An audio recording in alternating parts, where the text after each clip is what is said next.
ഇന്നത്തെ ദൈവ വചന ചിന്തയ്ക്കായി എസെക്കിയേൽ പ്രവാചകന്റെ പുസ്തകം 37-ാമത്തെ അധ്യായത്തിലേക്ക് നമുക്ക് കടന്നു വരാം. Ezekiel chapter 37. നമ്മൾ പ്രധാനമായിട്ടും അതിന്റെ ആദ്യത്തെ 14 വാക്യങ്ങളാണ് ധ്യാനിക്കാൻ വേണ്ടി എടുക്കുന്നത്. പ്രാരംഭമായി 2 വാക്യങ്ങൾ വായിക്കാം. ആ വായിക്കുന്ന വാക്യങ്ങൾ എല്ലാവരും ശ്രദ്ധിക്കുക. Ezekiel chapter 37 versus 3, mark chapter 10 versus 45. ഈ 2 വാക്യങ്ങൾ ഒന്ന് വായിക്കാമോ? എസെക്കിയേൽ 37-ന്റെ 3-ാമത്തെ വാക്യവും മർക്കോസ് 10-ന്റെ 45-ാമത്തെ വാക്യവും. അവൻ എന്നോട്, മനുഷ്യപുത്ര, ഈ അസ്ഥികൾ ജീവിക്കുമോ എന്ന് ചോദിച്ചു. അതിന് ഞാൻ, യഹോവയായ കർത്താവേ, നീ അറിയുന്നുവെന്ന് ഉത്തരം പറഞ്ഞു. മർക്കോസ് 10-ന്റെ 45. Mark chapter 10 verse 45. മനുഷ്യപുത്രൻ ശുശ്രൂഷ ചെയ്യിപ്പാനല്ല, ശുശ്രൂഷിപ്പാനും അനേകർക്ക് വേണ്ടി തന്റെ ജീവനെ മറുവിലയായി കൊടുപ്പാനും അത്രേ വന്നത്. ആമേൻ. കർത്താവ് നമ്മളോട് ഈ ദൈവവചന ഭാഗത്തിൽ കൂടെ സംസാരിക്കട്ടെ. വളരെ ശ്രദ്ധയോടെ ദൈവവചന ഭാഗത്തേക്ക് ഞാൻ നിങ്ങളുടെ ശ്രദ്ധയെ ക്ഷണിക്കുകയാണ്. കർത്താവ് നമ്മളോട് ദൈവവചനത്തിൽ കൂടെ സംസാരിക്കും. അതിനുവേണ്ടി നമ്മളെ തന്നെ, നമ്മുടെ ഹൃദയങ്ങളെ, നമ്മുടെ ചിന്തകളെ നമുക്ക് ഏകാഗ്രതമാക്കാം. എസെക്കിയേൽ പ്രവാചകന്റെ പുസ്തകത്തിൽ നിന്ന് ഞാൻ ഇതിനു മുന്നേ ഒരിക്കൽ സംസാരിച്ചിരുന്നു. അതുകൊണ്ട് ഒത്തിരി ബാക്ക്ഗ്രൗണ്ട് ഇനി ഞാൻ പറയാൻ ഇപ്പോൾ ആഗ്രഹിക്കുന്നില്ല. ഒറ്റ വാക്കിൽ പറഞ്ഞാൽ, ഈ പ്രവചനങ്ങൾ നടക്കുന്നത് ജനം പ്രവാസത്തിലായിരിക്കുമ്പോഴാണ്. ഇസ്രായേൽ മക്കൾ, യഹൂദന്മാരെ പൂർണ്ണമായി നശിപ്പിച്ച്, അവരുടെ ആലയവും അവരുടെ പട്ടണവും എല്ലാം നശിപ്പിച്ച് അവരെ എക്സൈലിലേക്ക്, പ്രവാസത്തിലേക്ക് കൊണ്ടുപോയപ്പോൾ പ്രവാസത്തിലിരുന്ന ജനത്തോട് അവരിൽ ഒരാളായിരുന്ന എസെക്കിയേലിൽ കൂടെ ദൈവം സംസാരിച്ചതാണ് ഈ അധ്യായത്തെ അല്ലെങ്കിൽ ഈ പുസ്തകത്തിലെ പ്രവചനങ്ങളെല്ലാം. ദർശനങ്ങൾ താൻ കാണുന്നത് ഈ 37-ാം അധ്യായത്തിൽ ഒരു ദർശനമാണ്. വളരെ പ്രസിദ്ധമായ എസെക്കിയേൽ പ്രവാചകന്റെ പുസ്തകത്തിൽ ഏറ്റവും പ്രസിദ്ധമായ ഒരു ഭാഗമാണ് ഈ 37-ാമത്തെ അധ്യായം. നമ്മൾ ഇതിനു മുൻപേ പ്രസംഗങ്ങൾ അനവധി കേട്ടിട്ടുണ്ടായിരിക്കും. Very familiar. കാരണം ഇത്രയും പോപ്പുലർ ആയിട്ടുള്ള വേറെ ഭാഗം കാണത്തില്ല. വളരെ വ്യക്തമായിട്ട് നമുക്ക് അറിയാവുന്ന ഒരു ഭാഗമാണ്. ഈ ദർശനം താൻ കാണുന്നത് പൂർണ്ണമായി നശിച്ചു കിടക്കുന്ന, സ്വന്തം ദേശം നശിച്ചു പോയിരിക്കുന്ന ഒരു സാഹചര്യത്തിലാണ് പ്രവാസത്തിലിരിക്കുന്ന പ്രവാചകൻ എസെക്കിയേൽ ഈ ഭാഗങ്ങൾ കാണുന്നത്. നമ്മൾ പ്രധാനമായിട്ട് 37-ാം അധ്യായത്തിന്റെ ആദ്യത്തെ 14 വാക്യമാണ് നോക്കുന്നത്. ആ 14 വാക്യത്തിലേക്ക് കടന്നു വരുമ്പോൾ ആദ്യത്തെ 10 വാക്യങ്ങളിൽ എസെക്കിയേൽ പ്രവാചകൻ കാണുന്ന ഒരു ദർശനമുണ്ട്. ആ കണ്ട ദർശനത്തിന്റെ ഒരു വ്യാഖ്യാനം 11 മുതൽ 14 വരെയുള്ള വാക്യങ്ങളിൽ കാണാൻ പറ്റും. ആദ്യത്തെ 10 വാക്യത്തിലെ ഒരു ദർശനമാണ്, അതിനുശേഷം ആ ദർശനത്തിന്റെ വ്യാഖ്യാനമാണ്. വളരെ പെട്ടെന്ന് എനിക്ക് അനുവദിച്ചിരിക്കുന്ന സമയത്ത് ഈ ദർശനവും അതിന്റെ വ്യാഖ്യാനവും പറയുമ്പോൾ തന്നെ അത് പുതിയ നിയമത്തിന്റെ വിശ്വാസികളായിരിക്കുന്ന ഇന്ന് ജീവിക്കുന്ന നമ്മളോട് ഈ പുസ്തകം അല്ലെങ്കിൽ ഈ ദർശനം പറയുന്ന സന്ദേശം എന്താണ് എന്നൊന്ന് മനസ്സിലാക്കാനാണ് നമ്മൾ ഒരുമിച്ച് ശ്രമിക്കുന്നത്. ഈ അധ്യായത്തിലേക്ക് കടന്നു വരാം. 37-ാമത്തെ അധ്യായം, അതിന്റെ 1-ാമത്തെ വാക്യം ഇങ്ങനെയാണ് വായിക്കുന്നത്: യഹോവയുടെ കൈ എന്റെ മേൽ വന്നു, യഹോവയുടെ ആത്മാവിൽ എന്നെ പുറപ്പെടുവിച്ച് താഴ്വരയുടെ നടുവിൽ നിർത്തി. ഇതൊരു ദർശനമാണെന്ന് ആ വാക്യം വായിക്കുമ്പോൾ തന്നെ നമുക്ക് മനസ്സിലാക്കാൻ പറ്റും. പ്രത്യേകിച്ചും അവിടെ ഉപയോഗിച്ചിരിക്കുന്ന വാക്കുകൾ ശ്രദ്ധിക്കണം. The hand of the Lord, the spirit of the Lord. യഹോവയുടെ കൈ, യഹോവയുടെ ആത്മാവ് എന്ന് പറഞ്ഞാൽ ഒരു സൂപ്പർ നാച്ചുറൽ ഇന്റർവെൻഷൻ ഉണ്ടായി, അമാനുഷികമായ ഒരു ഇടപെടൽ ഉണ്ടായിട്ട് പ്രവാചകനെ ഒരു സ്ഥലത്ത് നിന്ന് മറ്റൊരു സ്ഥലത്തേക്ക് കൊണ്ടുപോയി നിർത്തി. ആ നിർത്തിയത് അവിടെ പറഞ്ഞിരിക്കുന്നത് he was placed in A Valley, ഒരു താഴ്വരയുടെ നടുവിലാണ് നിർത്തിയിരിക്കുന്നത്. ഈ താഴ്വരയെ നമുക്ക് മരണത്തിന്റെ താഴ്വര എന്ന് വിളിക്കാം. This can be called as the valley of death. ഇത് മരണത്തിന്റെ താഴ്വരയാണ്. അതെന്താണ് മരണത്തിന്റെ താഴ്വര എന്ന് പറയാൻ കാരണം? തുടർന്നുള്ള വാക്യം നോക്കിയാൽ അത് വ്യക്തമാവും. തുടർന്ന് ആ താഴ്വരയെ വിശദീകരിക്കുന്ന ഭാഗം ശ്രദ്ധിക്കണം. താഴ്വരയുടെ നടുവിൽ നിർത്തി. അടുത്ത ഭാഗം ഇങ്ങനെയാണ്: അത് അസ്ഥികൾ കൊണ്ട് നിറഞ്ഞിരുന്നു. രണ്ടാം വാക്യം, അവൻ എന്നെ അവയുടെ ഇടയിൽ കൂടി ചുറ്റി ചുറ്റി നടക്കുമാറാക്കി. അവ താഴ്വരയുടെ വരപ്പിൽ എത്രയും അധികമായിരുന്നു, അവ ഏറ്റവും ഉണങ്ങിയുമിരുന്നു. ശ്രദ്ധിക്കണം, ഇതെന്തുകൊണ്ടാണ് മരണത്തിന്റെ താഴ്വര? മരണത്തിന്റെ താഴ്വര, the great valley of death എന്നൊക്കെ വേണേ വിളിക്കാം. കാരണം ഈ താഴ്വര മുഴുവനും അസ്ഥികളാണ്. അസ്ഥികൾ മാത്രമാണ് നിറഞ്ഞിരിക്കുന്ന ഒരു താഴ്വര, അസ്ഥി താഴ്വര, മരണത്തിന്റെ താഴ്വര. ഈ പ്രവാചകൻ രണ്ടാം വാക്യത്തിൽ, നമ്മൾ വായിച്ച വാക്യത്തിൽ പറയുന്നത്, അവൻ എന്നെ അവയുടെ ഇടയിൽ കൂടി ചുറ്റി ചുറ്റി നടക്കുമാറാക്കി എന്ന് പറയുമ്പോൾ പ്രവാചകൻ അതിലെ നടന്ന് ഒരു ഇൻസ്പെക്ഷൻ നടത്തി കാണും. ചുറ്റി ചുറ്റി he walk back and fourth, അതിന്റെ ഇടയിൽ കൂടെ താൻ നടന്നു. ഒരു പക്ഷെങ്കിൽ താൻ നടന്നപ്പോൾ തന്റെ കാലുകളൊന്നും ഈ അസ്ഥിയെ ചവിട്ടാതെ വളരെ സൂക്ഷിച്ചായിരിക്കും താൻ നടന്നത്. കാരണം പഴയ നിയമത്തിലെ നിയമം അനുസരിച്ച് പൗരോഹിത്യ കുടുംബത്തിൽ ജനിച്ച എസെക്കിയേൽ ഒരിക്കലും ഡെഡ് ബോഡിയുമായിട്ട് തൊടാൻ പാടില്ല. അശുദ്ധമായതിനെ തൊട്ടാൽ അശുദ്ധി തന്നിലേക്ക് പ്രവേശിക്കാൻ സാധ്യതയുള്ളത് കൊണ്ട് അതിലെ നടക്കുമ്പോൾ ഒരു പക്ഷെങ്കിൽ അസ്ഥി ഒന്നും തൊടാതെ താൻ നടന്നു കാണുമെന്ന് ഞാൻ അങ്ങ് ചിന്തിക്കുക. ഈ ലൈനിൽ ഈ സന്ദേശം കേൾക്കുന്ന നിങ്ങളെ എല്ലാരെയും ഞാൻ ആ അസ്ഥി താഴ്വരയിലേക്ക് ഒന്ന് വിളിക്കുക. ഇമാജിൻ വിത്ത് മീ, നിങ്ങൾ എന്നോടൊപ്പം ഒന്ന് ചിന്തിച്ച്, prophet in the middle of a valley, in this death valley, മരണത്തിന്റെ താഴ്വര, a great valley of death. സാധാരണഗതിയില് അവിടെ അമേരിക്കയിൽ എങ്ങനെയാന്ന് എനിക്കറിയത്തില്ല, നാട്ടിൽ ഇവിടെ പല സ്ഥലങ്ങളിലും സെമിത്തേരികളുണ്ട്. സെമിത്തേരി വഴിയൊക്കെ ഒരു സമയം കഴിഞ്ഞ് പോകാൻ പോലും ആൾക്കാർക്ക് ഭയമുണ്ടാകും. കാരണം എന്താ? പേടിപ്പിക്കുന്ന, ഭീതി ഉളവാക്കുന്ന പല കഥകളും പല സംഭവങ്ങളും കേട്ട് ആ വഴി ഇനി എടുക്കണ്ടെന്ന് പറഞ്ഞ് പല വഴികളും നാട്ടിൽ ഒഴിവാക്കുന്നത് പതിവാണ്. അങ്ങനെ ഇരിക്കുമ്പോ നിങ്ങളൊന്ന് ചിന്തിച്ച്, ഒരു അസ്ഥി താഴ്വരയിൽ നിൽക്കുന്ന അനുഭവം ഒന്ന് ചിന്തിച്ച്, ജീവന്റെ ഒരംശം പോലും ഇല്ല, ഒരു ശബ്ദം കേൾക്കാനില്ല, മനുഷ്യൻ സംസാരിക്കുന്നത് ഒന്നും കേൾക്കാനില്ല, ആകെ കൂടെ ഉള്ളത് അസ്ഥികളാണ്. പിന്നെ ശവങ്ങൾ അഴുകുമ്പോൾ ഉണ്ടാകുന്ന ദുർഗന്ധം, അതിന്റെ സ്മെല്ലെല്ലാം കൂടെ ആകെ ഒരു വല്ലാത്തൊരു സ്ഥലത്ത് താൻ നിൽക്കുക. A miserable place to be in.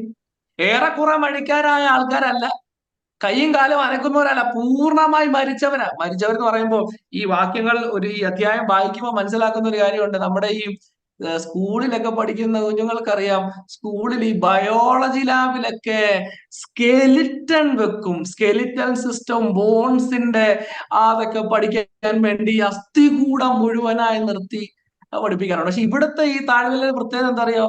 ഇത് സ്കെലിറ്റൽ സിസ്റ്റം മുഴുവനായിട്ടിരിക്കുകയല്ല, ദിസ് ഈസ് ഷാറ്റേഡ് എന്ന് പറഞ്ഞാല് തല ഈ ബാക്കി ഭാഗത്തു നിന്നൊക്കെ വേർപെട്ട്, കൈകളൊക്കെ വേർപെട്ട് എന്ന് പറഞ്ഞാൽ കുറെ ഇടത്ത് കിടക്കുന്നത് ചിലപ്പോൾ വിരലുകളുടെ അസ്ഥിയായിരിക്കാം, തലയോട്ടികളെല്ലാം കൂടെ വേറൊരു ഭാഗത്തായിരിക്കാം. ഇങ്ങനെ ഒരു സൈന്യം യുദ്ധത്തിൽ തോറ്റ് അവരുടെ തലകൾ വെട്ടിയതാകാം, കൈകൾ കാലുകൾ വെട്ടിയതാകാം. ഇങ്ങനെ ഒരു വല്ലാത്ത ഒരു താഴ്വര, തോറ്റ് ഓടിയ, തോറ്റ് പട്ടുപോയ ഒരു സൈന്യത്തിലെ പടയാളികളുടെ ശവങ്ങൾ കിടന്ന് അഴുകിയതുപോലെയൊക്കെ ഒരു ചെന്ന് നിന്നാൽ ഭീതി ഉളവാകും വിധം പേടിപ്പിക്കുന്ന ഒരു സ്ഥലത്ത് ഈ ദർശനത്തിൽ താൻ വന്ന് നിൽക്കുക.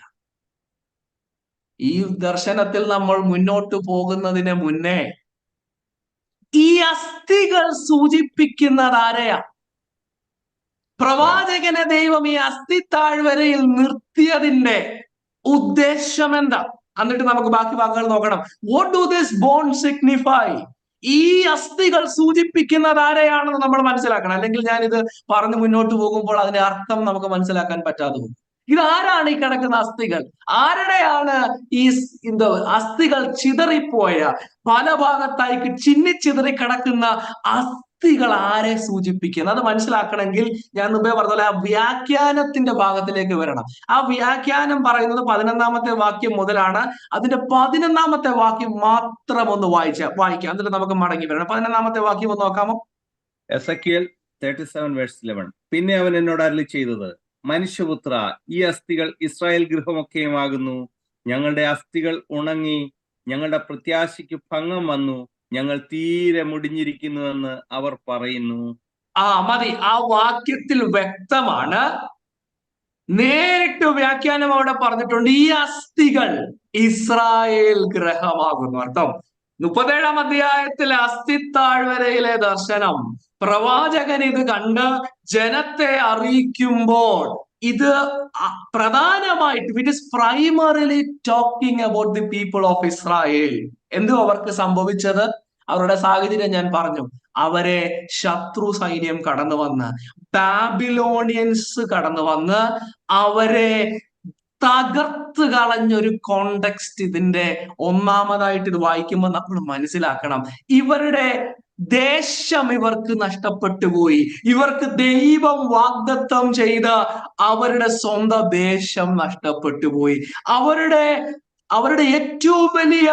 ഏറ്റവും വലിയ ആകർഷണമായിരുന്ന ആലയം അവർക്ക് നഷ്ടപ്പെട്ടു പോയി. They lost their temple. ആലയം എന്ന് പറഞ്ഞാൽ യഹൂദരെ സംബന്ധിച്ച് ഏറ്റവും വികാരം ഉളവാക്കുന്ന, ഏറ്റവും ദൈവം വസിക്കുന്നുവെന്ന് അവർ മനസ്സിലാക്കുന്ന അവരുടെ ആലയം അവർക്ക് നഷ്ടപ്പെട്ടു പോയി. അവരുടെ, സത്യം പറഞ്ഞാൽ അവരുടെ ഐഡന്റിറ്റി പോലും നഷ്ടപ്പെട്ട് ഇപ്പോൾ പ്രവാസത്തിൽ നിൽക്കുകയാണ്. ഈ ജനം സ്വന്തം ദേശത്തിൽ നിന്ന് ചിതറിപ്പോയതുപോലെയാണ് ഈ താഴ്വരയിൽ കിടക്കുന്ന അസ്ഥികൾ. ഞാൻ പറഞ്ഞു വരുന്ന കാര്യങ്ങൾ മനസ്സിലാവുന്നുണ്ടോ? പ്രവാചകൻ ദർശനത്തിൽ കാണുന്ന ചിതറിക്കിടക്കുന്ന അസ്ഥികൾ സൂചിപ്പിക്കുന്നത് അന്ന് നശിച്ചുപോയ യഹൂദനെ പറ്റിയ. എന്തുവാ ഈ ദർശനത്തിൽ കൂടെ പ്രവാചകനോട് ദൈവം പറയുന്നതെന്ന് അറിയാമോ? ദൈവം ഈ ദർശനത്തിൽ കൂടെ പറയുന്ന സന്ദേശം ഇത്രയേ ഉള്ളൂ: God will restore. ദൈവം ജനത്തെ യഥാസ്ഥാനപ്പെടുത്തും. ഈ ചിതറിക്കിടക്കുന്ന താഴ്വരയുടെ ഫലഭാഗത്ത് നിറഞ്ഞു കിടക്കുന്ന അസ്ഥികളെ ദൈവം ഒന്നിപ്പിച്ചു കൊണ്ടുവന്ന് ഒരു സൈന്യം എന്ന നിലയിൽ ജീവൻ പകരും. അർത്ഥം ഇത്രയേ ഉള്ളൂ. ഇത് വായിക്കുന്ന, ഇത് കാണുന്ന, ഇത് കേൾക്കുന്ന അന്നത്തെ ജനം മനസ്സിലാക്കേണ്ട ഒരു സന്ദേശമുണ്ട്. ഞങ്ങൾ ഇസ്രായേലിൽ നിന്ന്, സ്വന്തം ദേശത്ത് നിന്ന് ബഹുദൂരം പോയി, ഞങ്ങൾക്കിനി പ്രതീക്ഷയില്ലെന്നൊക്കെയാണ് ഞങ്ങൾ പോലും ചിന്തിക്കുന്നത്. പക്ഷെ ഈ ദർശനത്തിൽ കൂടെ ദൈവം പറയാ, God will bring back. ദൈവം മടക്കി കൊണ്ടുവരും, ദൈവം യഥാസ്ഥാനപ്പെടുത്തും. എത്ര ദൂരേക്ക് ചിതറിപ്പോയാലും, എത്ര അസാധ്യമെന്ന് ചിന്തിക്കുന്നിടത്ത് നിന്നും ദൈവം മടക്കിക്കൊണ്ടുവരും. ജീവൻ വീണ്ടും ഈ അസ്ഥികളിലേക്ക് വ്യാപരിക്കുമെന്നുള്ളതാണ് ഈ ദർശനത്തിൽ കൂടെ പ്രവാചകൻ പറയുന്നത്. മനസ്സിലാക്കേണ്ട കാര്യം, ഈ ദർശനം നിറവേറിയോ? ഈ ദർശനം നിറവേറി. എപ്പോഴാണ് നിറവേറിയത്? നമുക്കറിയാം, യഹൂദന്റെ പ്രവാസം 70 സംവത്സരം കൊണ്ട് തീർന്നു. അവരുടെ രാജ്യവും അവരുടെ ആലയവും അവർ കൊതിച്ച ദേശത്തിലേക്ക് ദൈവം അവരെ മടക്കിക്കൊണ്ടുവന്നു. ഈ അസ്ഥികളെ ജീവൻ പകരുന്നത് പോലെ ഇവര് പോലും പ്രതീക്ഷിക്കാതിരുന്ന നിലയിൽ സ്ഥലത്ത് നിന്ന് ദൈവം ഇവരെ പുറപ്പെടുവിച്ച് സ്വന്തം ദേശത്ത് കൊണ്ടുവന്നു. പക്ഷെങ്കിൽ ഈ ദർശനത്തിന്റെ പൂർണമായ ഒരു നിറവേറൽ അവിടം കൊണ്ട് തീരുന്നില്ല. ഇതിന് ഇനിയും ഒരു ഭാവി ഫുൾഫിൽമെന്റ് ഉണ്ട്.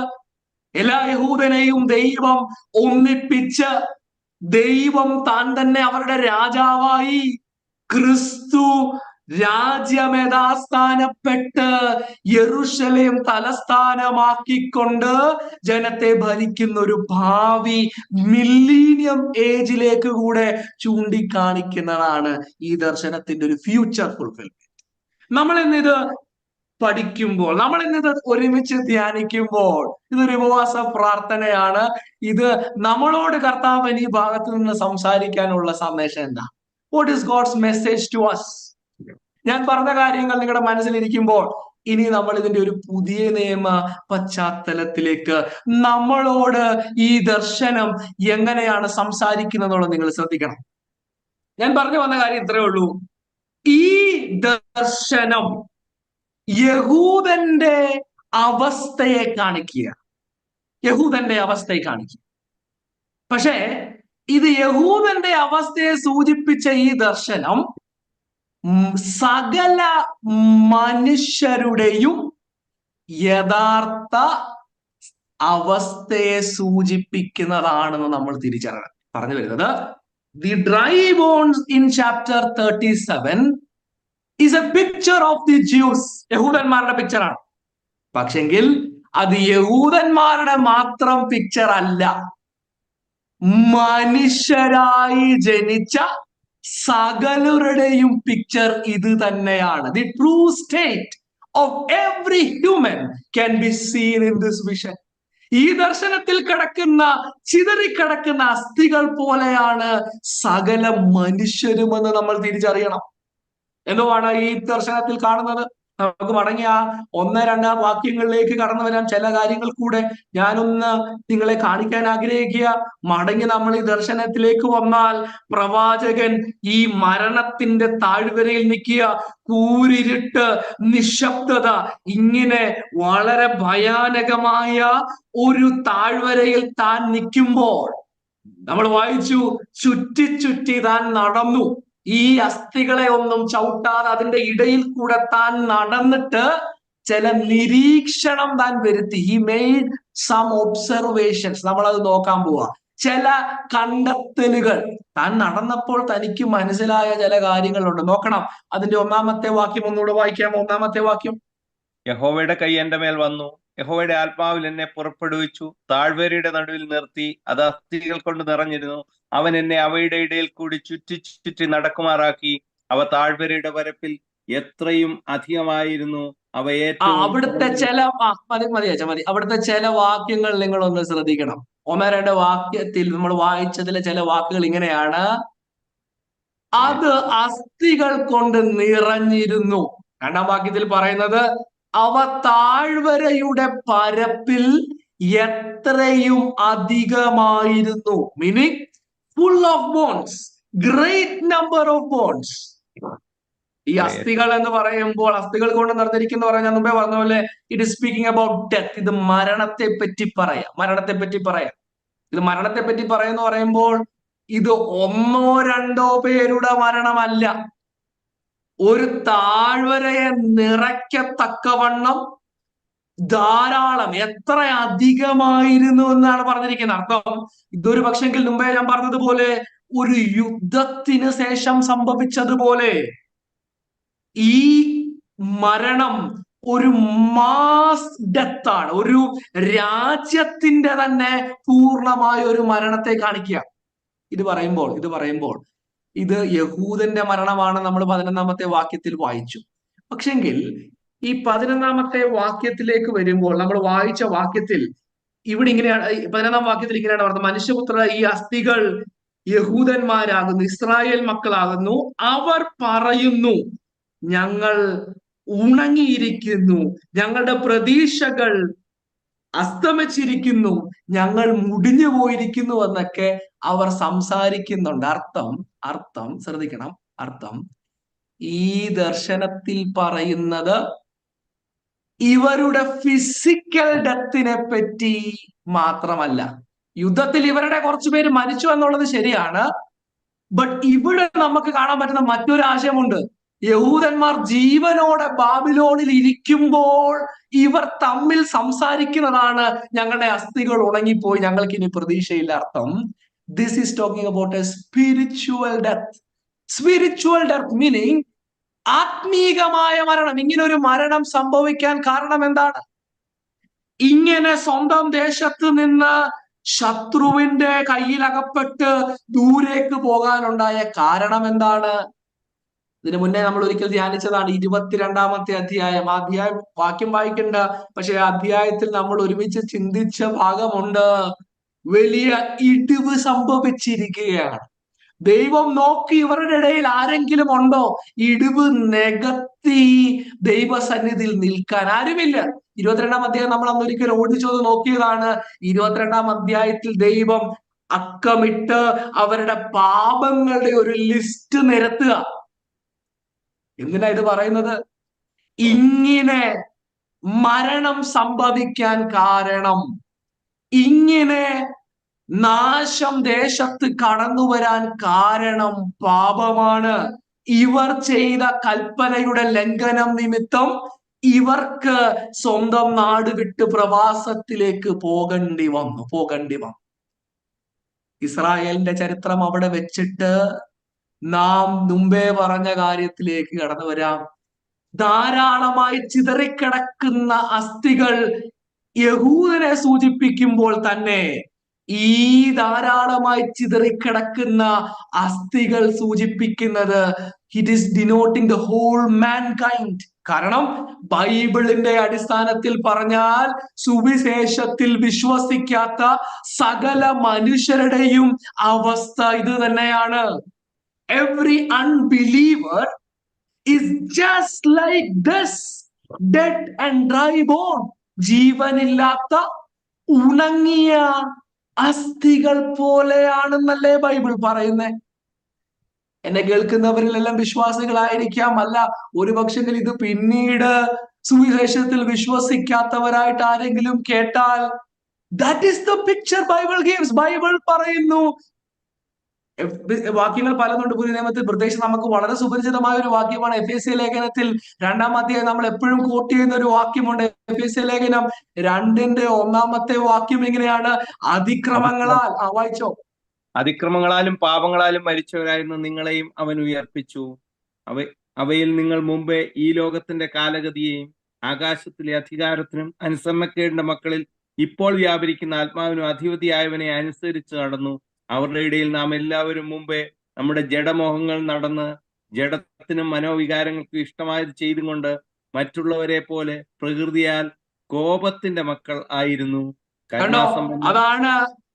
അതാണ് ബൈബിൾ നൽകുന്ന ഒരു പിക്ചർ, മനുഷ്യന്റെ പിക്ചർ. സകല മനുഷ്യരെ പറ്റി പറയാണ്. പാപത്തിൽ, അതിക്രമങ്ങളിൽ മരിച്ചവരാണ്. ലോകത്തിന്റെ കാലഗതി, ആകാശത്തിന്റെ അധികാരി, അനുസരണക്കേടിന്റെ മക്കളിൽ വ്യാപരിക്കുന്ന ആത്മാവിനെ അനുസരിച്ച് നടന്ന ഒരു കാലത്തെ പറ്റി പറയാ. സുവിശേഷത്തിൽ വിശ്വസിക്കാത്ത സകല മനുഷ്യരുടെയും ഒരു പിക്ചർ പോലെയാണ് ഈ അസ്ഥി താഴ്വരയിൽ കിടക്കുന്ന സകല മനുഷ്യരും എന്ന് തിരിച്ചറിയണം. ഈ ദർശനത്തിൽ മറ്റൊരു കാര്യം നമ്മൾ അവിടെ വായിക്കുന്നത് ഇങ്ങനെയാണ്. 37-ാം അധ്യായത്തിൽ അവ ഏറ്റവും ഉണങ്ങിയിരുന്നു. അതേത് വാക്യമാ?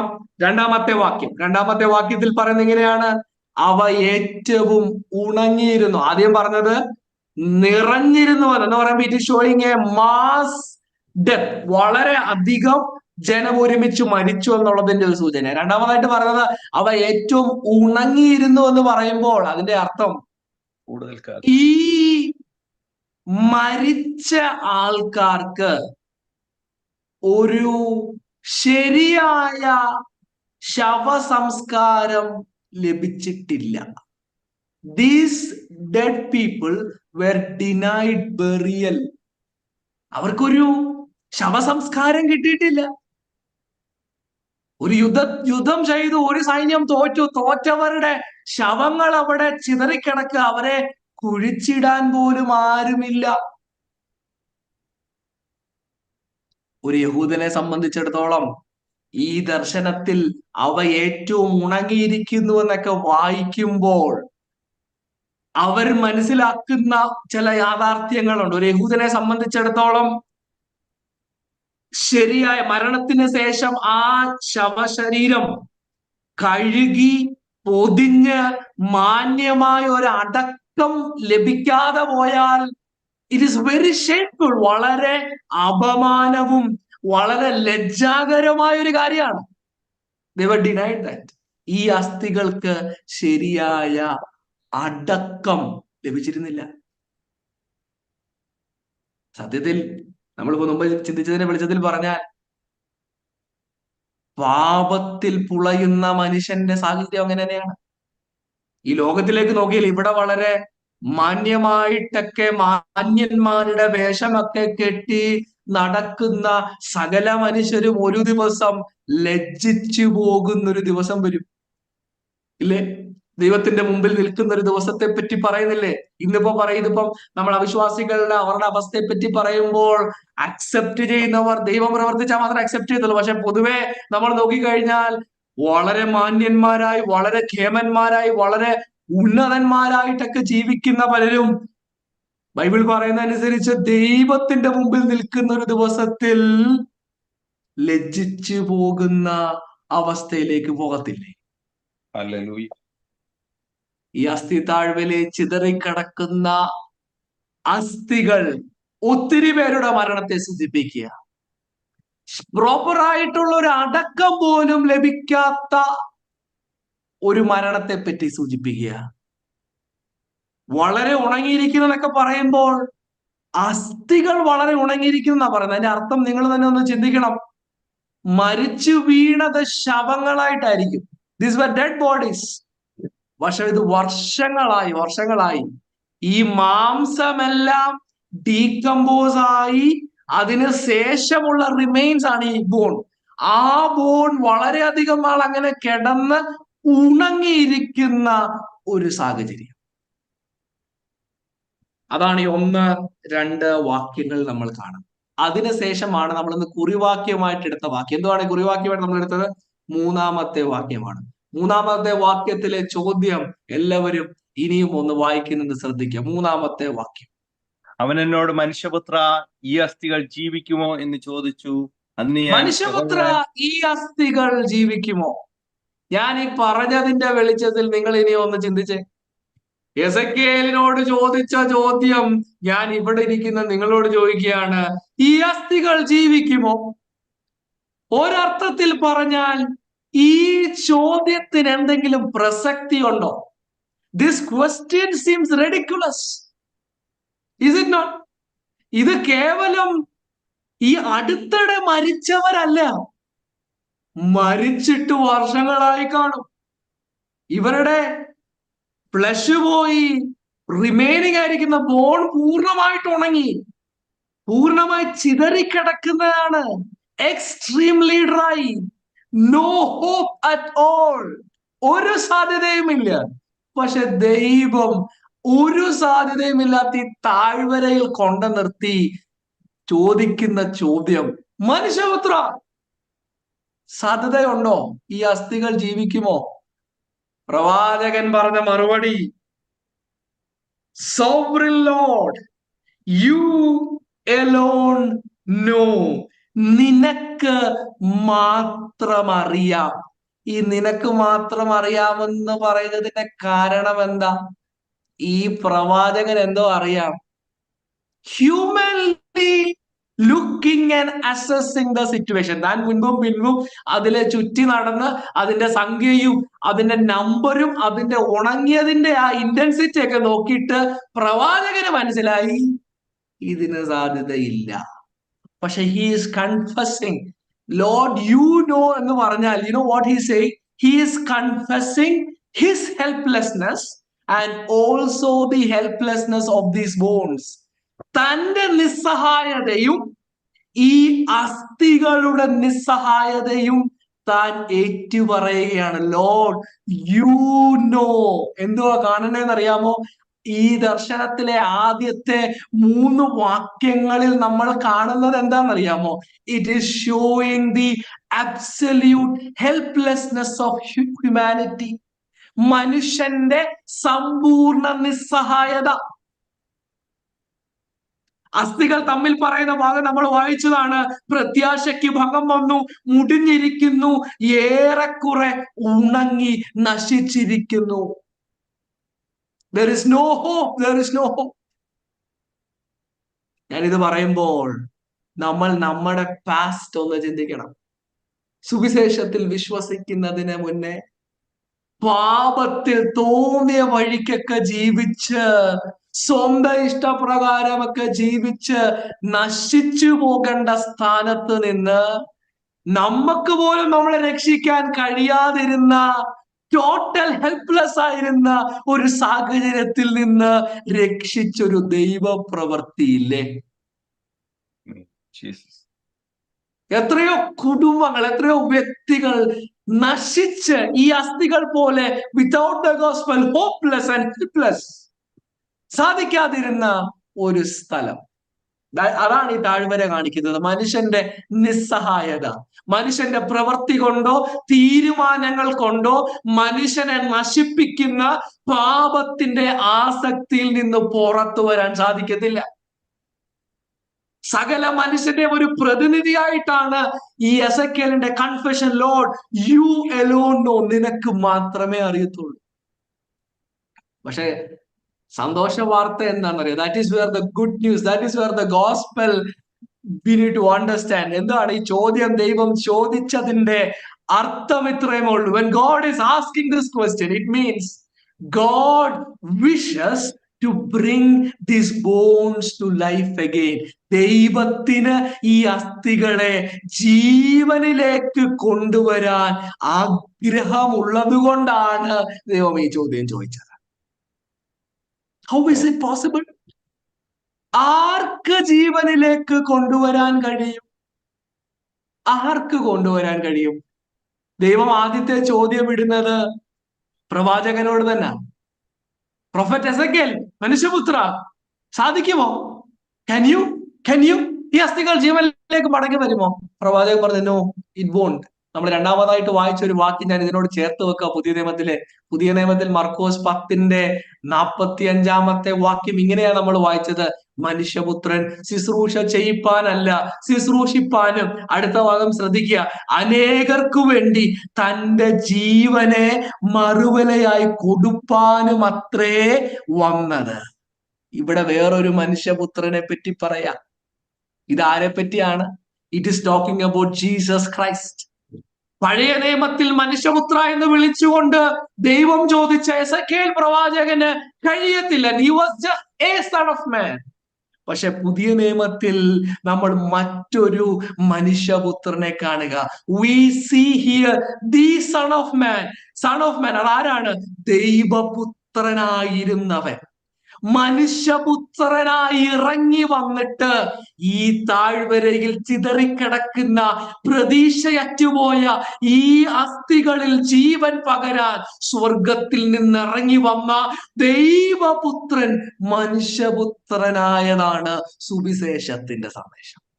We see God becoming man to make impossible thing possible. അസാധ്യമായ, മനുഷ്യനെ കൊണ്ട് കഴിയാത്തത് സാധ്യമാക്കാൻ സ്വർഗം വിട്ടു വന്ന മനുഷ്യപുത്രനായിരിക്കുന്ന യേശു ക്രിസ്തുവിനെ നമ്മൾ കാണണം. അതല്ലേ യോഹന്നാന്റെ സുവിശേഷത്തിലൊക്കെ പറഞ്ഞേ, വാദിയിൽ വചനം ഉണ്ടായിരുന്നു, വചനം ദൈവത്തോടു കൂടെയായിരുന്നു, വചനം ദൈവമായിരുന്നു. പിന്നെ 14 വാക്യത്തിൽ പറഞ്ഞത് വചനം ജഡമായി. അതാരാ? ആദിയിൽ ഉണ്ടായിരുന്ന ദൈവമായിരുന്ന, ദൈവത്തോടൊപ്പം ഉണ്ടായിരുന്ന യേശുവിനെ പറ്റി പറയാ. ജഡമെടുത്ത് മനുഷ്യപുത്രനായി അവതരിച്ചു. എന്തിനു വേണ്ടിയാ? ഈ അസ്ഥി താഴ്വരയിൽ ചിതറിക്കിടന്ന അസ്ഥികൾ സമാനമായിരുന്ന സകല മനുഷ്യർക്കും ജീവൻ പകരാൻ വേണ്ടി ഇറങ്ങി വന്ന ദൈവപുത്രനെ നമ്മൾ കാണണം. സ്തോത്രം. സുവിശേഷത്തിൽ വിശ്വസിച്ച നമ്മളുടെ ഹൃദയങ്ങളിൽ സ്തുതി സ്തോത്രം കൊണ്ട് നിറയണം. നന്ദിയോടെ നമ്മൾ കർത്താവിനെ സ്തുതിക്കണം. എങ്ങനെയാണ് അത് ചെയ്തത്? നിങ്ങൾ പലവട്ടം കേട്ടിട്ടുണ്ടായിരിക്കും, ഞാനത് വീണ്ടും എക്സ്പ്ലെയിൻ ചെയ്യാൻ സമയം എടുക്കുന്നില്ല. യേശു തന്റെ മരണത്തിന് ശേഷം തന്നെ ഒരു കല്ലറയിലാക്കി. അവിടെ താഴ്വരയിൽ ചിതറിക്കിടന്ന ശവങ്ങളെല്ലാം അഴുകി, അസ്ഥി ഉണങ്ങിയും പോയി. പക്ഷെ ഈ മനുഷ്യപുത്രന്റെ ശരീരത്തെ തൊടാൻ മരണത്തിന്റെ ശക്തിക്ക് കഴിയാതെ 3-ാം നാൾ കല്ലറയെ ഭേദിച്ച് മരണത്തിന്റെയും പാതാളത്തിന്റെയും മീതെ അധികാരമുള്ളവനായി ഉയർത്തെഴുന്നേറ്റതിലൂടെ സകല മനുഷ്യരെയും കാർന്നു നിന്ന പാപത്തിന്റെ മരണത്തിന്റെ ശക്തിയെ തോൽപ്പിക്കാൻ യേശുവിൽ വിശ്വസിക്കുന്നവർക്ക് കഴിയും. വെളിപ്പാട് പുസ്തകത്തിലെ വാക്യം ഇങ്ങനെയല്ലേ, ഞാൻ മരിച്ചവനായിരുന്നു, എന്നാൽ ഇതാ എന്നേക്കും ജീവിച്ചിരിക്കുന്നു, മരണത്തിന്റെയും പാതാളത്തിന്റെയും താക്കോൽ എന്റെ കയ്യിലുണ്ട്. He has the authority to bring back life to people. പല വാക്യങ്ങൾ ഇതിനോട് ചേർന്ന് കിടക്കുന്നുണ്ട്. യോഹന്നാന്റെ സുവിശേഷത്തിലെ പ്രസിദ്ധമായ ഒരു വാക്യം ഇങ്ങനെയാണ്: മോഷ്ടിപ്പാനും അറുപ്പാനും മുടിപ്പാനും കള്ളൻ വരുന്നു, പക്ഷെ ജീവൻ കൊടുക്കാൻ, സമൃദ്ധിയായ ജീവൻ കൊടുക്കാൻ വന്ന ദൈവപുത്രൻ. നിങ്ങൾ ആ കണക്ഷൻ മനസ്സിലാക്കുന്നുണ്ടോ? സകല മനുഷ്യനും ഒരു താഴ്വരയിൽ ചിതറിപ്പോയ സൈന്യത്തിന്റെ ശവങ്ങൾ അഴുകി ഉണങ്ങിയതുപോലെ പാപത്തിൽ പുളഞ്ഞ് ജീവിതം നശിച്ച് ദൈവത്തിന് എതിരെ പാപത്തിൽ ജീവിച്ചപ്പോൾ ഇറങ്ങി വന്ന മറ്റൊരു മനുഷ്യപുത്രൻ, the one who had authority, the one who had power to bring back life. ഇനി 37-ാം അധ്യായത്തിലേക്ക്, ആ ദർശനത്തിലേക്ക് മടങ്ങി വരണം. എങ്ങനെയാണ് ഈ അസ്ഥികൾക്ക് ജീവൻ പകരുന്നത്? How will God rise this dry bones? ഈ ഡ്രൈ ബോൺസിനെ ദൈവം എങ്ങനെയാണ് എഴുന്നേൽപ്പിക്കുന്നത് നോക്കണം. ഈ 37-ാമത്തെ അധ്യായത്തിലേക്ക്, ആ ദർശനത്തിലേക്ക് മടങ്ങി വരാം. രണ്ട് ഘടകങ്ങൾ, രണ്ട് എലിമെന്റ്സ് ഒരുമിച്ച് പ്രവർത്തിച്ചാണ് ഈ താഴ്വരയിലെ അസ്ഥികളെ ജീവനിലേക്ക് കൊണ്ടുവരുന്നത്. 2 എലമെന്റ്സ്. നിങ്ങൾ അത് ശ്രദ്ധിക്കണം. 2 വാക്യങ്ങൾ വായിക്കുന്നത് ശ്രദ്ധിക്കുക. 4-ാമത്തെ വാക്യവും 9-ാമത്തെ വാക്യങ്ങളും ഒന്ന് വായിക്കണം. വേഴ്സ് 4 and verse 9 വായിക്കുമ്പോൾ വായിച്ച വാക്യങ്ങൾ ശ്രദ്ധിക്കുക. വേഴ്സ് 4: അവൻ എന്നോട് കൽപ്പിച്ചത്, നീ അസ്ഥികളെ കുറിച്ച് പ്രവചിച്ച് അവയോട് പറയേണ്ടത്, ഉണങ്ങിയ അസ്ഥികളെ, യഹോവയുടെ വചനം കേൾപ്പീൻ. വേഴ്സ് 9: അപ്പോൾ അവൻ എന്നോട് കൽപ്പിച്ചത്, കാറ്റിനോട് പ്രവചിക്ക, മനുഷ്യപുത്ര, നീ പ്രവചിച്ച് കാറ്റിനോട് പറയേണ്ടത്, യഹോവയായ കർത്താവ് ഇപ്രകാരം അരുളിച്ചെയ്യുന്നു, ശ്വാസമേ, നീ 4 കാറ്റുകളിൽ നിന്നും വന്ന് ഈ നിഹിതന്മാർ ജീവിക്കേണ്ടതിന് അവരുടെ മേൽ ഊതുക. വായിച്ച വാക്യങ്ങൾ നിങ്ങൾ ശ്രദ്ധിച്ചോ? How is God going to rise? ദൈവം എങ്ങനെയാണ് ഈ താഴ്വരയിലെ അസ്ഥികളെ ജീവിപ്പിക്കാൻ പോകുന്നത്? 2 കാര്യങ്ങൾ. 4-ാം വാക്യത്തിൽ കണ്ടത് യഹോവയുടെ വചനത്തിന്റെ കേൾവിയാൽ, the word of God. Verse 9-ൽ പറയുന്നത് കാറ്റിനോട് പ്രവചിക്കുക, ശ്വാസമേ, നീ 4 കാറ്റുകളിൽ നിന്നും വന്ന ഈ നിഹിതന്മാർ ജീവിക്കേണ്ടതിന് അവരുടെ മേൽ ഊതുക. ആ വാക്കുകൾ ശ്വാസമേ, കാറ്റ്, കാറ്റുകളിൽ നിന്ന് ഇങ്ങനെ റിപ്പീറ്റേഷൻ ആയിട്ട് വരുന്നുണ്ട്. അതിന്റെ അർത്ഥം, ആശയം ഇതാണ്: it is denoting the spirit of God.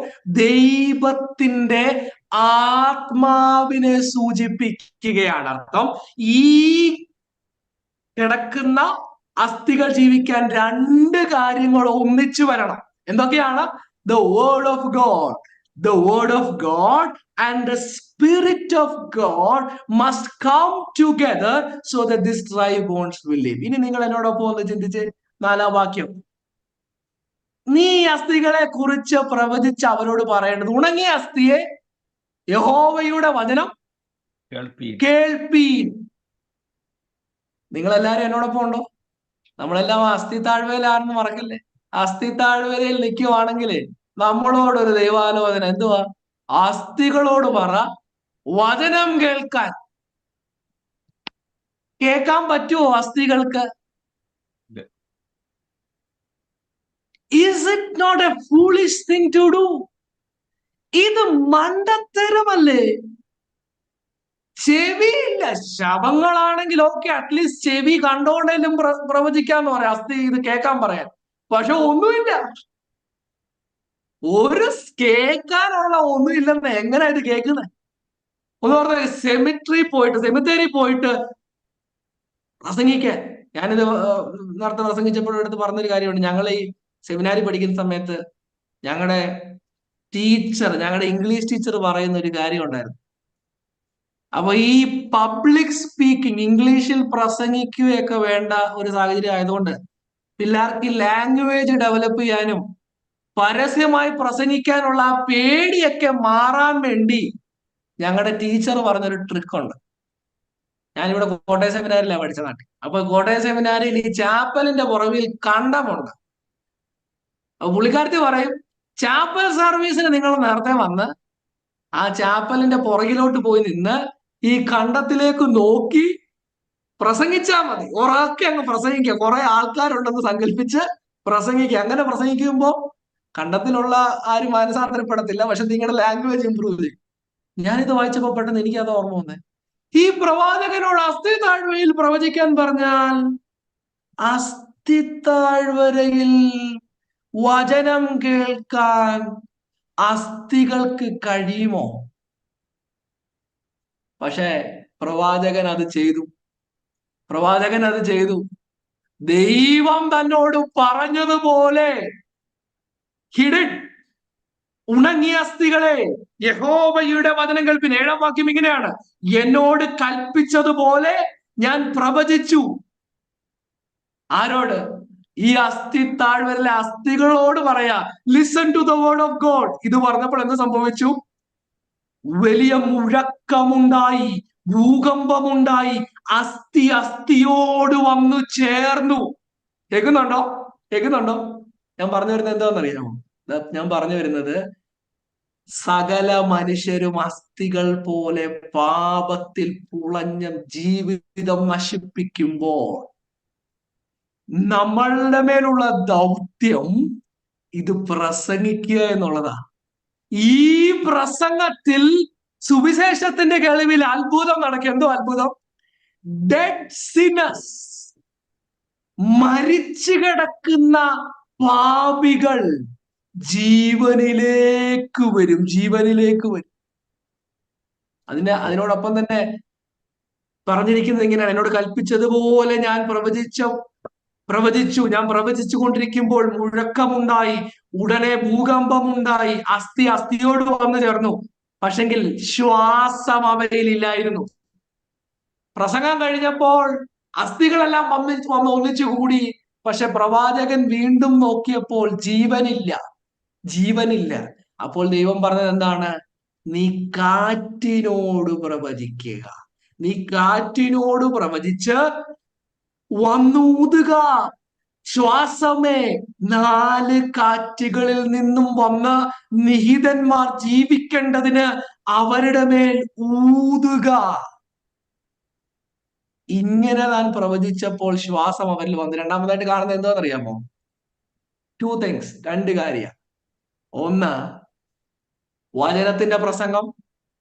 2, പ്രസംഗത്തോടൊപ്പം പ്രവാചകൻ കാറ്റിനോട് പറയാം, he's requesting to the spirit of God to blow into this dead bones. ഈ മരിച്ച ഉണങ്ങിയ അസ്ഥികളിൽ വന്ന് ഊതാൻ വേണ്ടി ദൈവത്തിന്റെ കാറ്റിനോട് താൻ പറയും.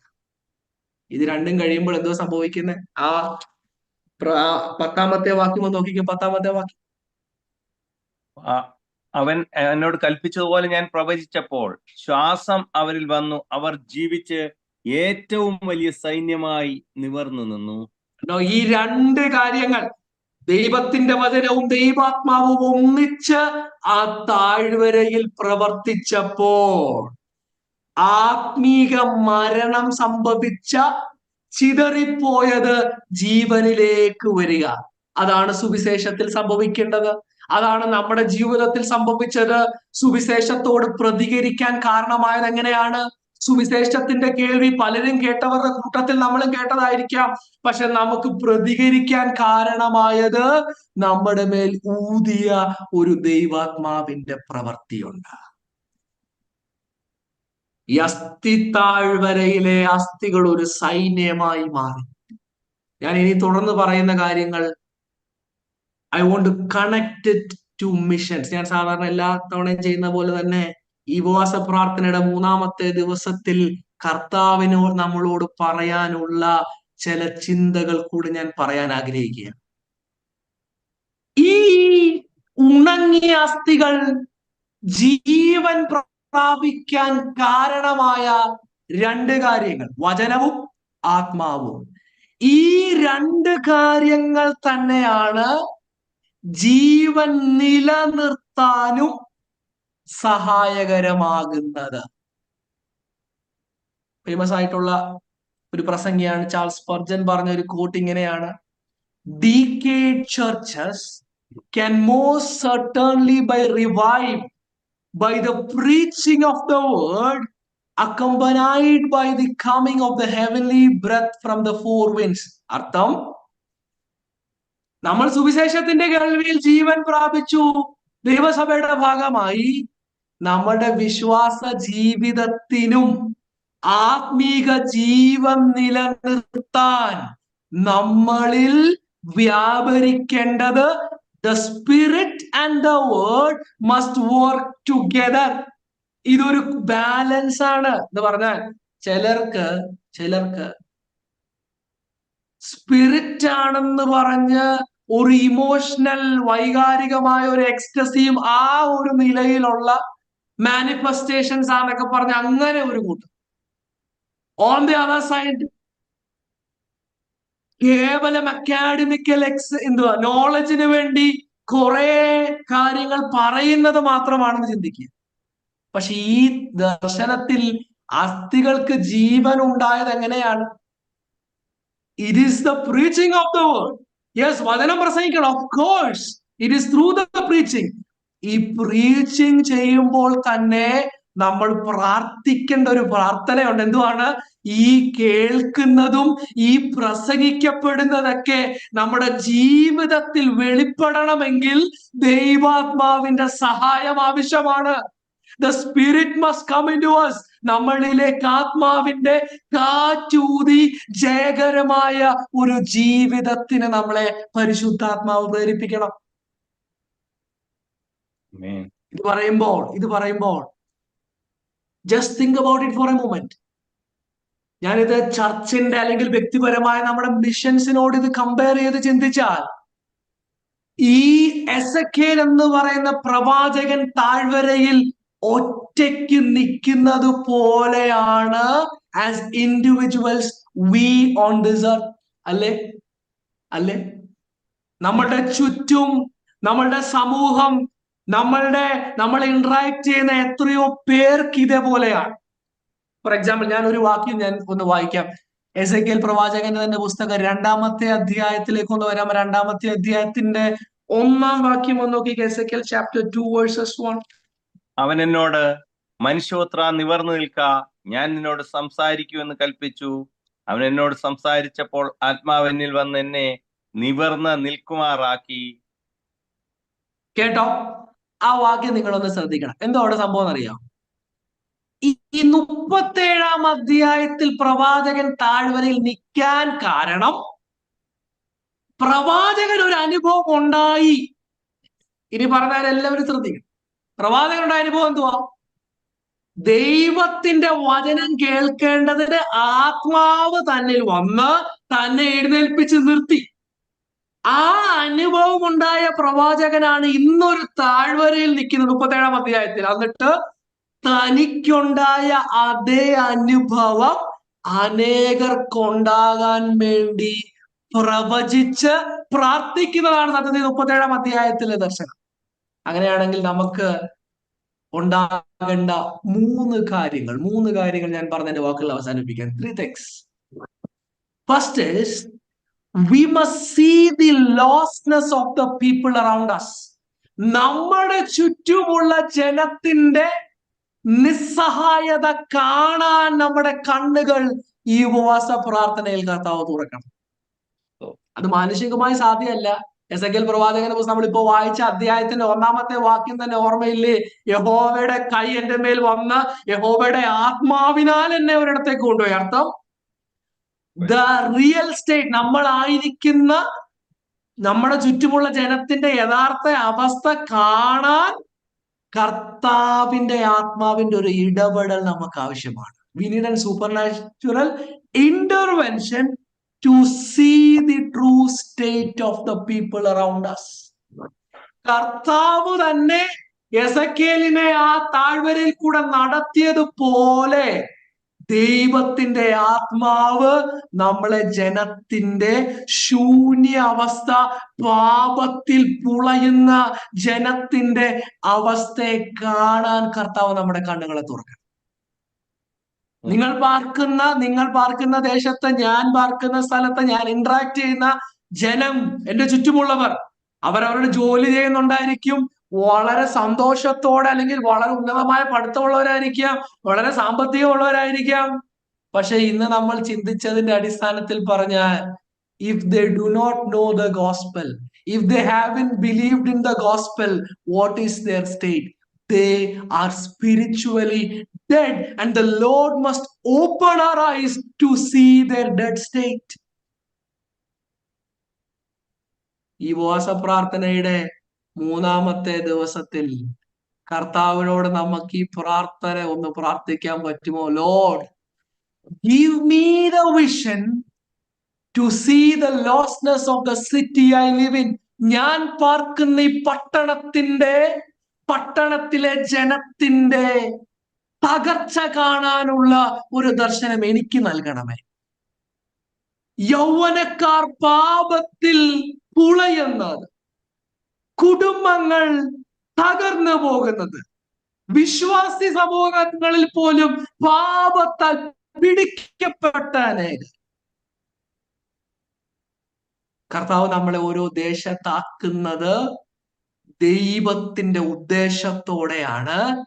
ആ ദൈവത്തിന്റെ ഉദ്ദേശം പട്ടണത്തിൽ മരണപ്പെട്ട് കിടക്കുന്ന, ഈ പാപത്തിൽ നശിച്ചു കിടക്കുന്ന അനേകരിലേക്ക് ജീവൻ പകരാൻ വേണ്ടിയാണ് കർത്താവാക്കിയിരിക്കുന്നത്. അതിനൊന്നാമതായിട്ട് ആവശ്യം a supernatural vision to see the state of the people I interact. രണ്ടാമത്തെ കാര്യം ഇതെങ്ങനെ സാധ്യമാകും? How will this happen? പ്രവാചകനായിരിക്കുന്ന എസെക്കിയേൽ ചെയ്ത അതേ കാര്യം നമ്മൾ ചെയ്യണം. പ്രവാചകൻ എന്തോ ചെയ്തേ? അസ്ഥി താഴ്വരയിൽ നിന്ന് ദൈവാലോചന കേട്ടു, നീ അസ്ഥികളോട് പറ ദൈവവചനം കേൾക്കാൻ. It would seem foolish, but he did it. രണ്ടാമതായിട്ട് നമ്മൾ ചെയ്യേണ്ടത് എന്താണെന്നറിയാമോ? It is a call to be a fool to preach to the dead.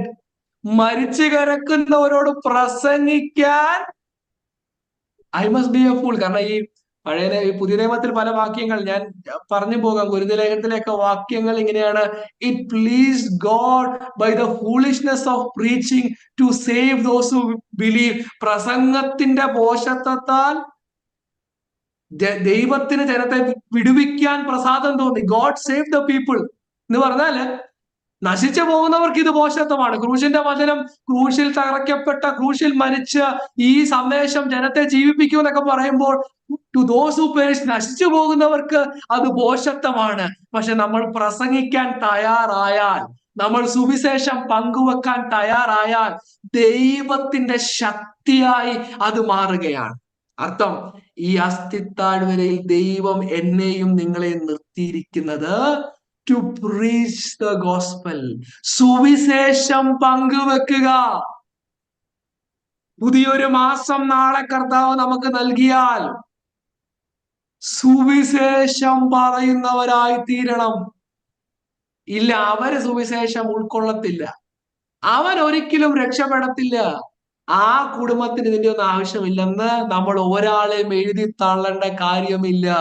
ഈ അസ്ഥികൾ ഉണങ്ങിയതുപോലെ നമ്മുടെ മാനുഷികമായ ചിന്തയിൽ നോക്കിയാൽ they don't need it, they don't accept it, but we trust the Lord. നമ്മൾ ദൈവത്തിൽ ആശ്രയിച്ച് പ്രസംഗിച്ചാൽ, സുവിശേഷം ഷെയർ ചെയ്യാൻ തുടങ്ങിയാൽ, the Lord will bring them back to life. കർത്താവ് അവരെ ജീവനിലേക്ക് കൊണ്ടുവരും. The lost world, the dying world needs the gospel. അവർക്ക് യേശുവിന്റെ സുവിശേഷം ആവശ്യമാണ്.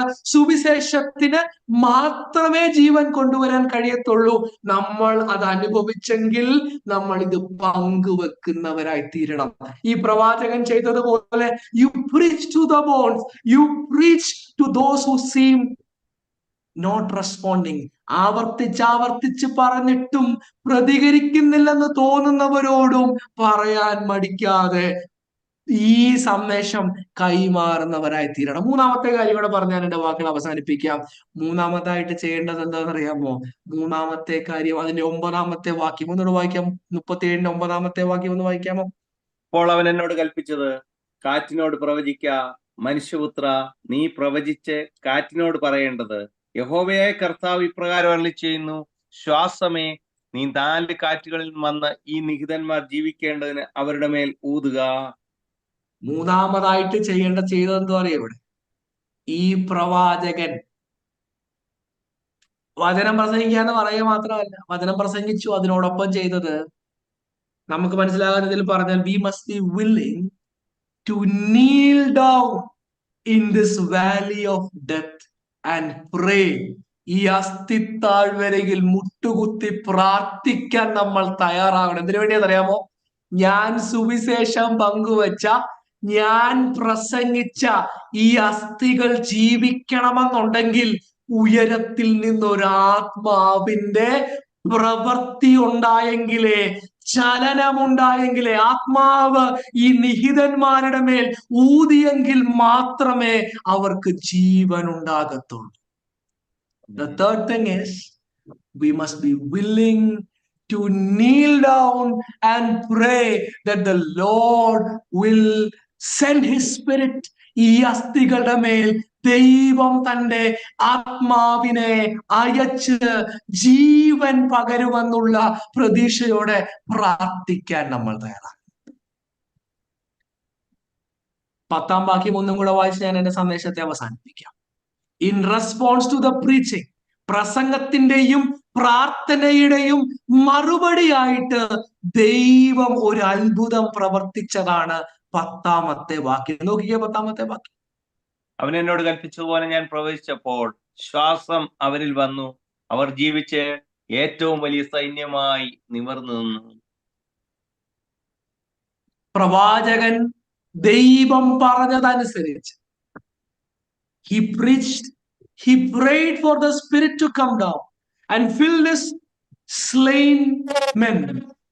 ദൈവം ചെയ്തത് ഈ ചിതറിക്കിടന്ന അസ്ഥികളായിട്ട് പല ഭാഗത്ത് ചിന്നിച്ചിതറിക്കിടന്ന ഒരു കൂട്ടത്തെ എഴുന്നേൽപ്പിച്ച് ഒരു സൈന്യമായിട്ട് നിർത്തി. ഞാൻ എന്റെ സന്ദേശത്തെ അവസാനിപ്പിക്കുമ്പോ, in conclusion, let me tell you this. നമ്മൾ പാർക്കുന്ന നമ്മൾ നോക്കുമ്പോൾ, അവിശ്വാസികളായ അവരുമായിട്ട് നമ്മൾ ഇടപെടുമ്പോൾ ഈ ദർശനം നമ്മുടെ ഉള്ളിലുണ്ടാകണം.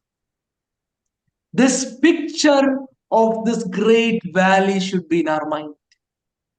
ഈ ഉണങ്ങിക്കിടക്കുന്ന അസ്ഥികൾ ഞാൻ ഇനി എക്സ്പ്ലെയിൻ ചെയ്യുന്നില്ല. ഞാൻ മുമ്പേ പറഞ്ഞ് ഓർക്കണം, ഷെയിംഫുൾ ആയിട്ടുള്ള ഒരു മരണം, ഒരു അപമാനത്തിന് കീഴ്പ്പെട്ടുപോയ മരണം. ഇതിന് സമാനമായിട്ടുള്ളവരാണ് നമ്മുടെ ചുറ്റും പാർക്കുന്ന അനേകർ. Can this bones live? മനുഷ്യപുത്ര, ഈ അസ്ഥികൾ ജീവിക്കുമോ? യെസ്, ജീവിക്കും. That is the mission of the church. അതാണ് സഭയുടെ ദൗത്യം. അതാണ് ആ സുവിശേഷത്തിന്റെ കേൾവിയാൽ ജീവൻ പ്രാപിച്ച നമ്മുടെ മേലുള്ള ദൗത്യം. അതാണ് ഈ അസ്ഥിത്താഴ്വരയിൽ നിന്ന് പ്രസംഗിക്കുക. Share the gospel, pray for the lost, the Lord will bring them to life. ഇതൊരു പ്രയർ ലൈനാണ്. നിങ്ങൾ പ്രാർത്ഥിക്കുന്നവരാണെന്ന് എനിക്കറിയാം. But the Lord, may the Lord increase our burden. നമ്മളായിരിക്കുന്ന പട്ടണങ്ങളെ ഓർത്ത്, നമ്മളായിരിക്കുന്ന രാജ്യത്തെ ഓർത്ത് പ്രാർത്ഥിക്കണമെങ്കിൽ ഒരു സൂപ്പർ നാച്ചുറൽ ഇന്റർവെൻഷൻ ഉണ്ടായി. ഒരു സൂപ്പർ നാച്ചുറൽ ആയിട്ടുള്ള ഒരു വിഷൻ നമുക്കുണ്ടായിട്ട്, ഈ ജനം നാശത്തിലാണ്, ഈ ജനം നശിച്ചു കിടക്കുന്നു, ഇവർ അസ്ഥികൾ പോലെ ചിതറിക്കിടക്കുന്നു, പാപത്തെ എൻജോയ് ചെയ്യുന്നവരാണ്. ദൗത്യം എന്റെ മേലാണ്, ദൗത്യം നിങ്ങളുടെ മേലാണ്. ടു സീ, ആ സ്റ്റേറ്റ് കാണുക, സുവിശേഷം പങ്കുവെക്കുക, അതോടൊപ്പം അവർക്ക് വേണ്ടി പ്രാർത്ഥിക്കുക. The Lord will work. The Lord will work. Ezekiel പറഞ്ഞത്, സോവറിൻ ലോർഡ്, സർവശക്തനായ ദൈവമേ, അങ്ങയ്ക്കറിയാം നമുക്ക് നമ്മുടെ മേൽ ഏൽപ്പിച്ച ദൗത്യം നമ്മൾ വിശ്വസ്തയോടെ ചെയ്യാൻ തയ്യാറാവുമെങ്കിൽ സർവശക്തനായ ദൈവം എളിയവരായിരിക്കുന്ന നമ്മളുടെ വാക്കുകൾ നിമിത്തം, നമ്മൾ പറഞ്ഞ ലഘുവായ സന്ദേശങ്ങൾ നിമിത്തം ജീവിതങ്ങളെ ജീവിപ്പിക്കാൻ കർത്താവിന് ആഗ്രഹമുണ്ട്. കർത്താവിന് ആഗ്രഹമുണ്ട് നമുക്ക് നമ്മുടെ ഈ ചെറിയ ആയുസ്സിൽ അനേകരോട് പറഞ്ഞ് അനേകരെ ജീവനിലേക്ക് നയിക്കാൻ കർത്താവ് നമ്മളെ ബലപ്പെടുത്തട്ടെ എന്ന് പറഞ്ഞുകൊണ്ട് ഞാൻ എന്റെ വാക്കുകൾ ഇവിടെ നിർത്തുന്നു. കർത്താവ് നമ്മളെ ധാരാളമായി അനുഗ്രഹിക്കട്ടെ. Thank you. Amen. Jesus. Thank you, Pastor.